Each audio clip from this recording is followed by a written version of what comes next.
ও বন্ধু, মানুষের শরীরে যেমন হাত পা চোখ কান থাকে, একটা বাসেরও সিট থাকে, লাইট থাকে, হর্ন থাকে, ব্রেক থাকে। এগুলো আসলে বাস না। আসল বাসের মূল অন্তরটা হলো ইঞ্জিন। ইঞ্জিন যদি ভালো থাকে তাহলে গাড়িটা চলবে। ইঞ্জিনে যেমন তেল দিতে হয়, আমাদের রুহকেও তেল দিতে হবে। ওই রুহের তেলের নাম হলো আল্লাহর ইবাদত, ওই রুহের তেলের নাম হলো আল্লাহর জিকির। তেল ছাড়া যেমন গাড়ি চলে না, আমার আপনার আত্মাটাও সুন্দর হবে না যদি আল্লাহর হুকুম না মানি। বন্ধু আমার, জাপান থেকে ইঞ্জিন তৈরি হয়েছে, বডি ফিটিং হয়েছে বগুড়ায়, ঠিক কিনা? আল্লাহ পাক আমাদের রুহ নামক ইঞ্জিন বানাইছে আসমানে। আল্লাহ পাকের আরশে আজিমের ডান পাশে বড় একটা জায়গা আছে, এটাকে বলে আলামুল আরওয়াহ, রুহের জগৎ। মানুষের ভিতরে যে রুহ আছে ইঞ্জিনের মতো, এই রুহুটা আল্লাহ সবগুলো ইঞ্জিন, সবগুলো রুহু একবারে আসমানে রুহের জগতে আরশে আজিমের ডান পাশে একবারে বানাইছে। বানানোর পরে রুহুটাকে মায়ের পেটের ভিতরে ঢুকাইছে। মায়ের পেটের ভিতরে এখন বডি লাগছে। ইঞ্জিন জাপান থেকে কিনে আনার পরে যেমন বগুড়াতে বা ঢাকায় এটার বডি সেটিং করা হয়, সিট লাগানো হয়, রং চং করা হয়, লাইট ফিটিং করা হয়, তারপরে বিভিন্ন রকমের নাম দেওয়া হয়।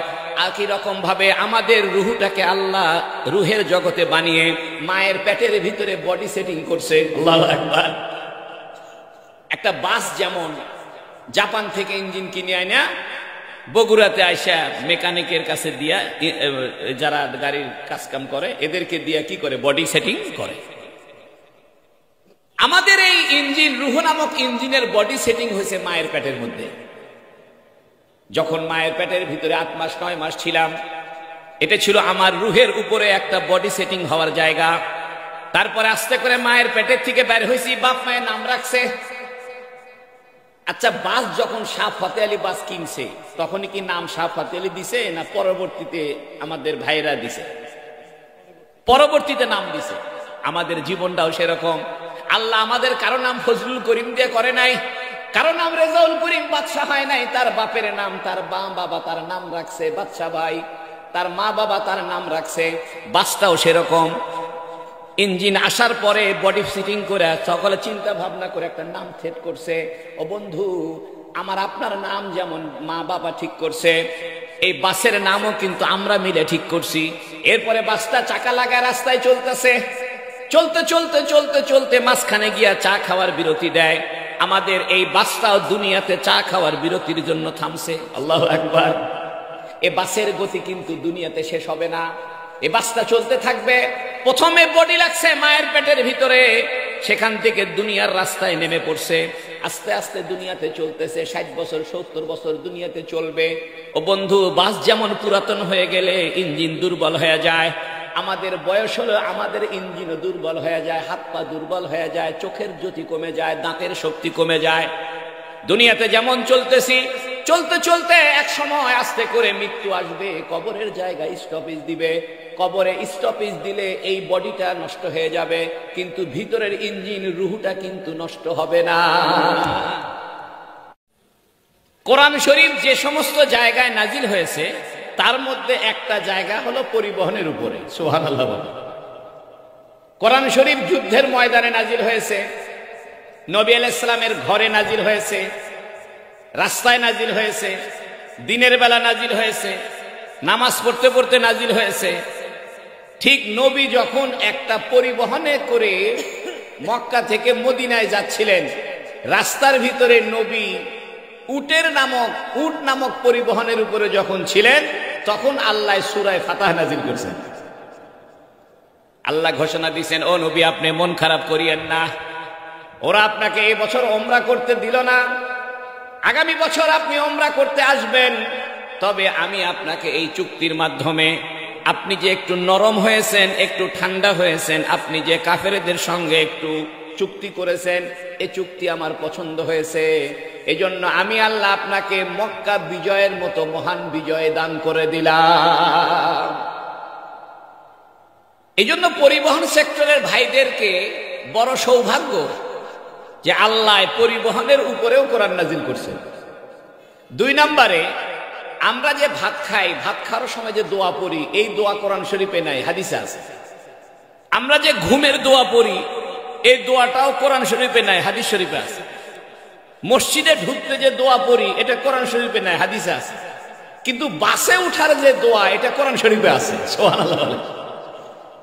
তাহলে বোঝা গেল আল্লাহ পরিবহন সেক্টরকে গুরুত্ব দিচ্ছেন, ঠিক কিনা? এই জন্যই তো বাসে ওঠার দোয়া আল্লাহ শিখায় দিয়েছেন।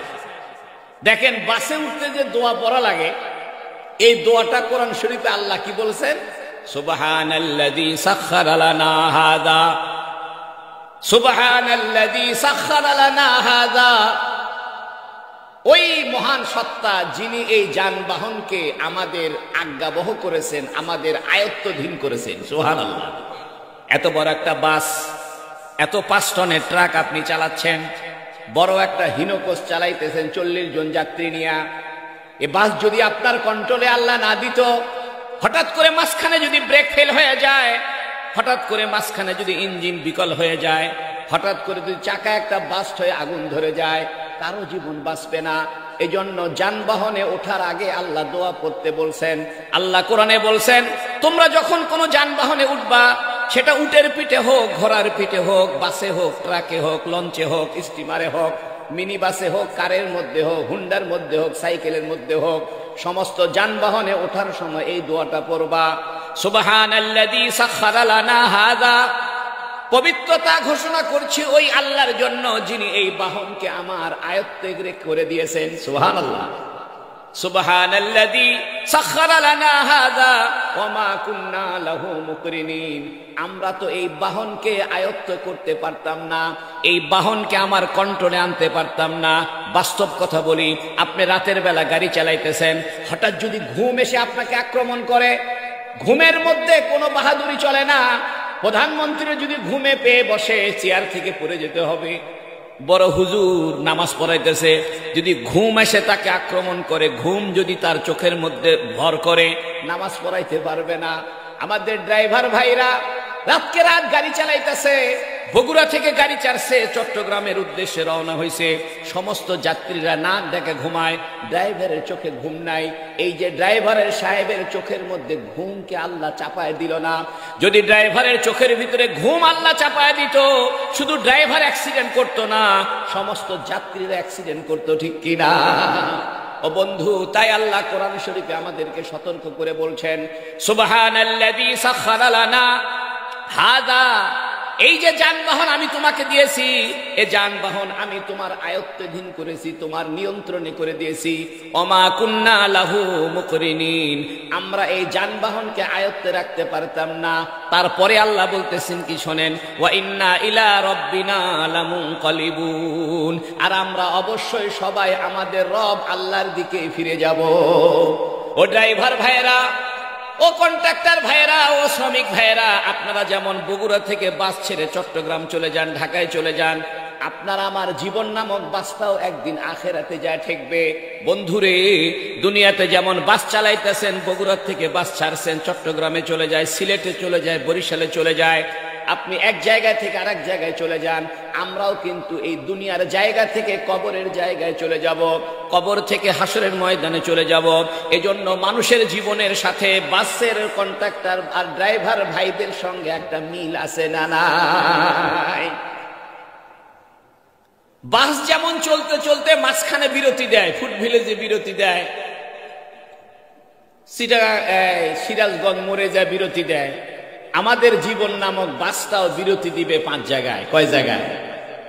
বাসে যেমন 2টা লাইট থাকে, আমাদের শরীরে আল্লাহ 2টা চোখ দিয়েছে। আল্লাহু আকবার।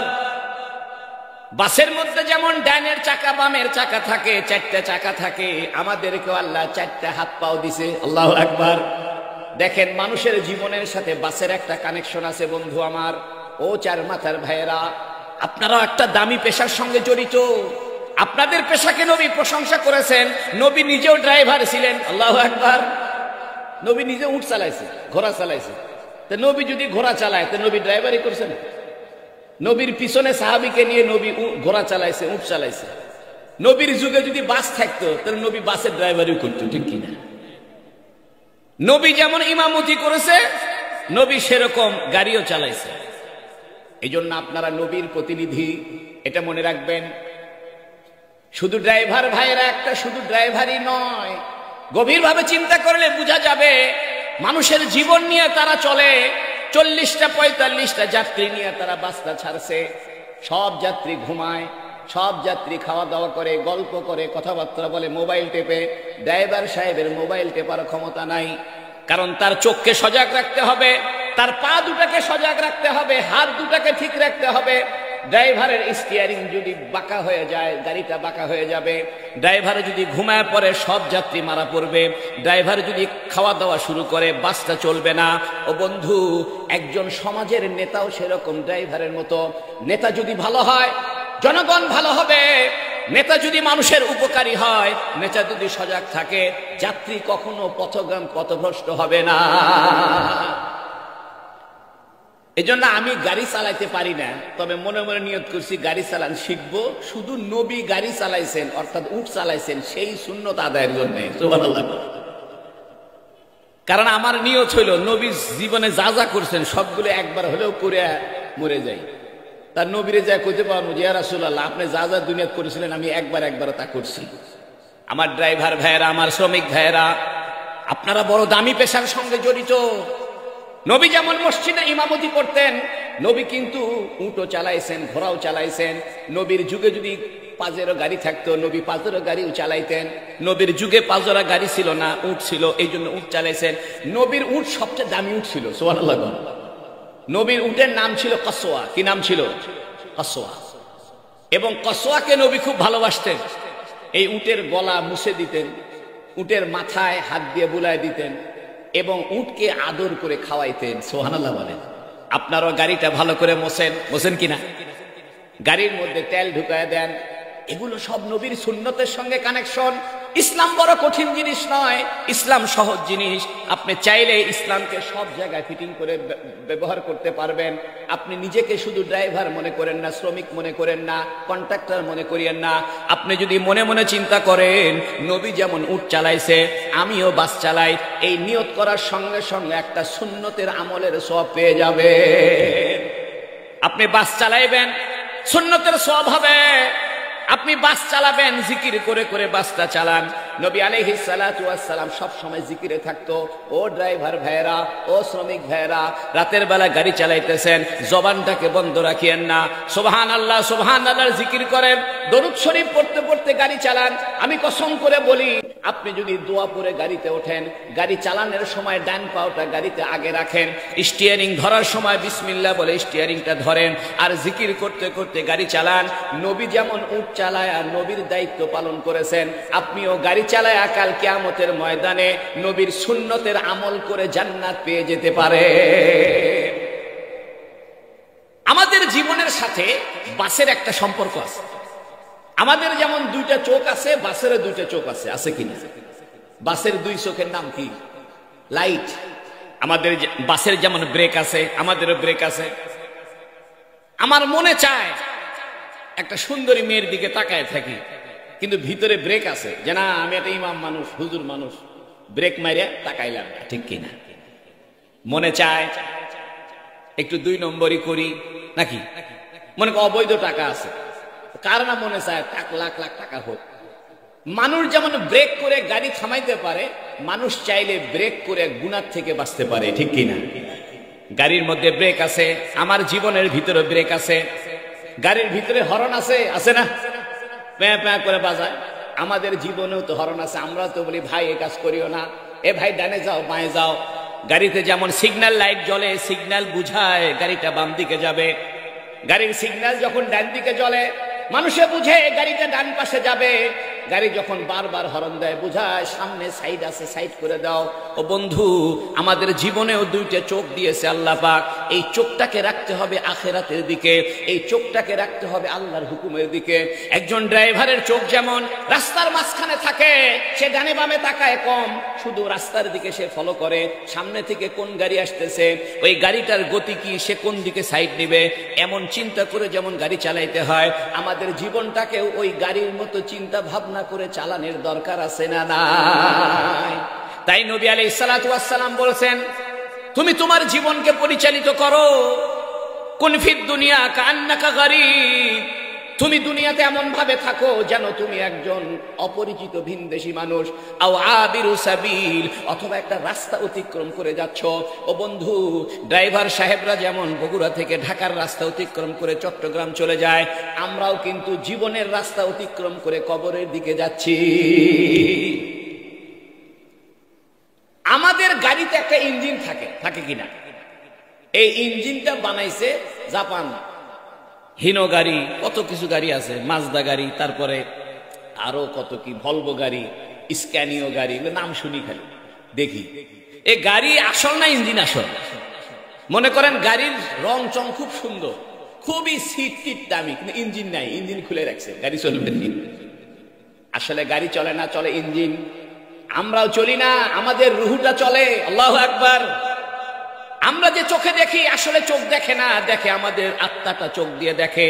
ও বন্ধু, মানুষের শরীরে যেমন হাত পা চোখ কান থাকে, একটা বাসেরও সিট থাকে, লাইট থাকে, হর্ন থাকে, ব্রেক থাকে, এগুলো আসলে বাস না।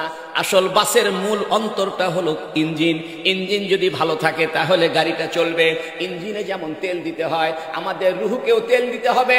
ওই রুহের তেলের নাম হলো আল্লাহর ইবাদত, ওই রুহের তেলের নাম হলো আল্লাহর জিকির।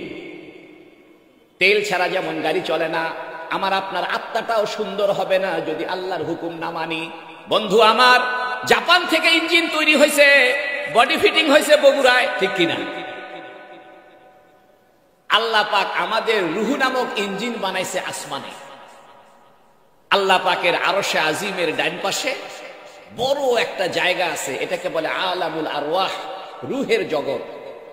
মানুষের ভিতরে যে রুহু আছে ইঞ্জিনের মতো, এই রুহুটা আল্লাহ সবগুলো ইঞ্জিন, সবগুলো রুহু একবারে আসমানে রুহের জগতে আরশে আজিমের ডান পাশে একবারে বানাইছে।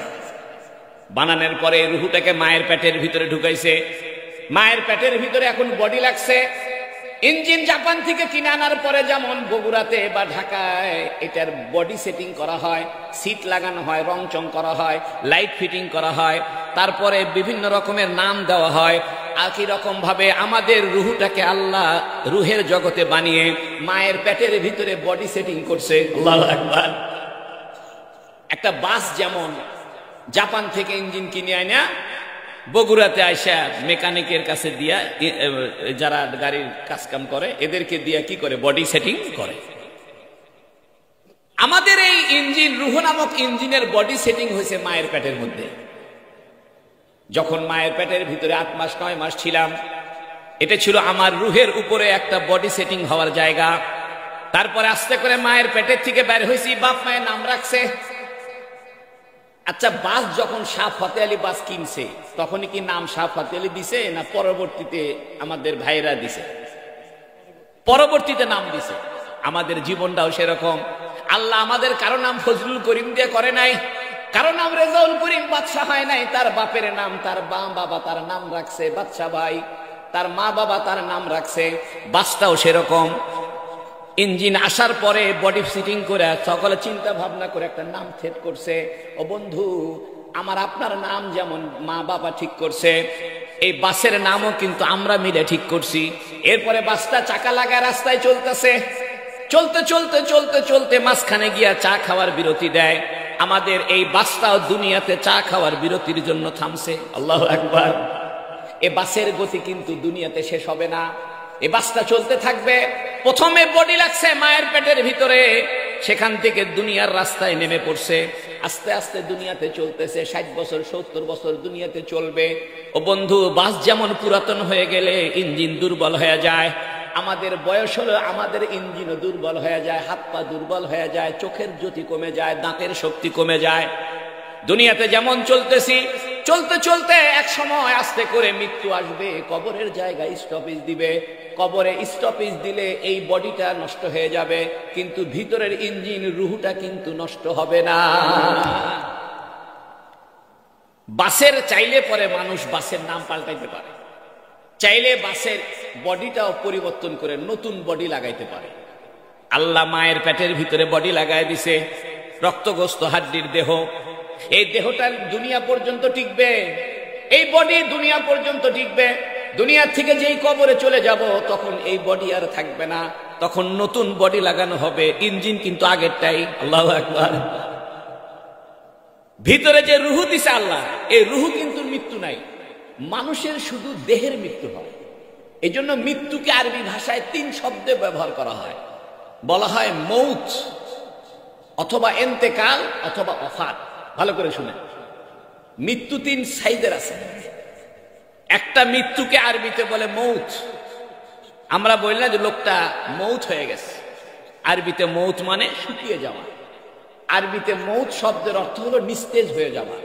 এই জন্য ঘুমের মধ্যে আমাদের মৃত্যু হয়, আমরা নিস্তেজ হয়ে যাই। এই জন্য ঘুমকে অর্ধেক মৃত্যু বলে।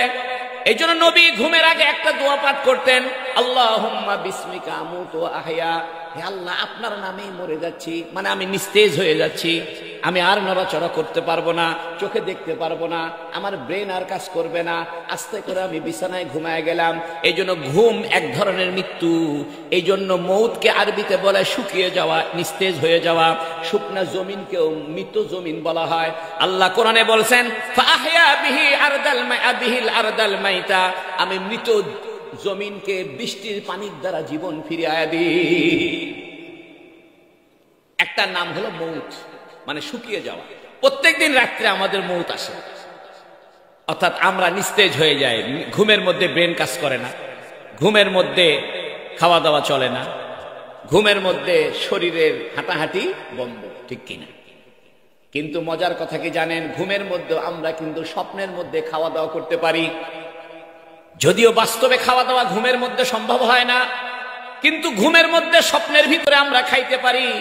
স্বপ্নের ভিতরে মৃত মা বাবাকে দেখতে পারি, স্বপ্নের ভিতরে কথা বলতে পারি, স্বপ্নের ভিতরে দৌড়াদৌড়ি করতে পারি। আচ্ছা, স্বপ্নের মধ্যে যে দৌড়াতেছেন, এটা বাস্তবে না স্বপ্নে? বাস্তবে দৌড় দিলে তো বিছানার থেকে পড়ে যাবে। কিতাবের ভিতরে লিখছে, মৃত্যুর পরে যে একটা জীবন আছে, এই জীবনের উদাহরণ হলো স্বপ্ন। যারা মারা গেছে, মনে করেন আপনার আব্বা মারা গেছে, কবরের কাছে গিয়ে কি সারাদিন দাঁড়ায় থাকলে বাপকে দেখতে পারবেন? পারবেন না। কিন্তু আল্লাহ যদি চায়, স্বপ্নে ঘুমের ভিতরে আপনার মায়ের সঙ্গে বাবার সঙ্গে দেখা করায় নিতে পারে। এর মানে কি জানেন?